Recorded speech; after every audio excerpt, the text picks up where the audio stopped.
Bonjour chers amis, j'espère que vous portez bien.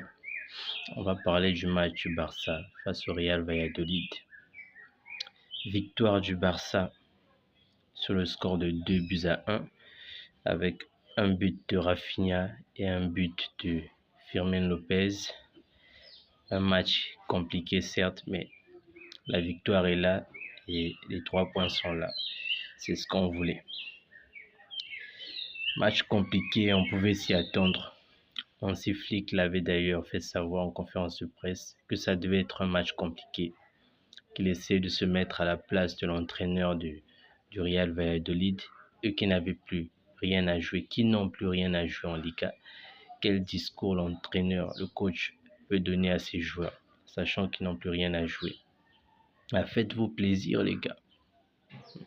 Vous êtes dernier du championnat, vous jouez contre la meilleure équipe d'Espagne en ce moment, si ce n'est la meilleure équipe d'Europe ou la meilleure équipe du monde. Premier du championnat, vous êtes déjà relégué. Vous êtes devant vos supporters. Faites-nous plaisir. Ils n'avaient rien à perdre. On pouvait s'attendre à un match difficile, très difficile même. Ce n'est pas pour rien que Hansi Flick, il a convoqué énormément de joueurs. C'est vrai que dans le 11 de départ, il y avait eu beaucoup de changements, mais c'est tout à fait normal. Vu que le Barça joue ce mardi face à Inter, il fallait donc faire tourner. Mais force est de constater qu'on a toujours besoin de nos cadres pour gagner ce genre de match. Je pense que Hansi Flick l'avait très bien compris. On était mené 1-0 en première mi-temps. Dès la deuxième mi-temps, il a fait des changements.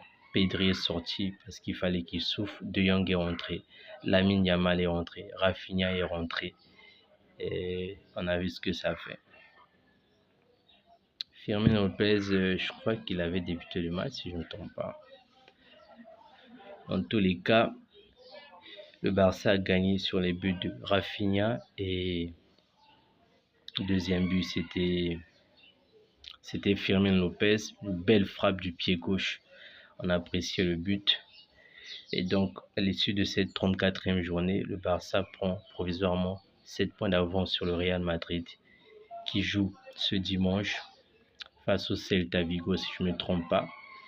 Un match que nous allons suivre avec attention. En cas de contre-performance du Real Madrid, le Barça aura besoin d'une victoire lors du prochain Classico. Rien que cela pour être champion. Donc, ça sera très intéressant à suivre. Merci d'avoir suivi la vidéo et à très bientôt.